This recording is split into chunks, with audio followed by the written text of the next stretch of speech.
այն հարցազրույցները, որոնք ինքը տալիս էր դրանից հետո, իրանք ավելի տենց դասականի մեջ ու շատ տենց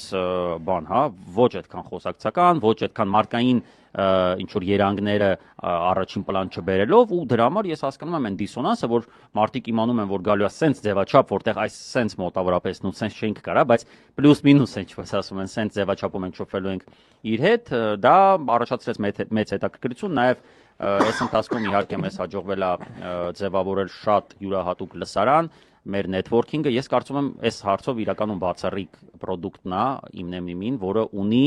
նման համախոհների բանակ ու այս են սովորական հաճախոսությունից չի դեպի լսարան, որը մարդիկ ընդունված անել, բայց իրականում չկա տենց բան, էլի։ Դրա մասին խոսում է օրինակ թե լայվ դիտումների քանակը, թե լսարանի ինտեգրացիայի մակարդակը, թե լսարանի արձագանքները հարթակի հետ կատարվող իրադարձությունների շրջանակներում, որը մենք շատ լավ տեսանք այն ժամանակ, երբ մեզ կալանավորեցին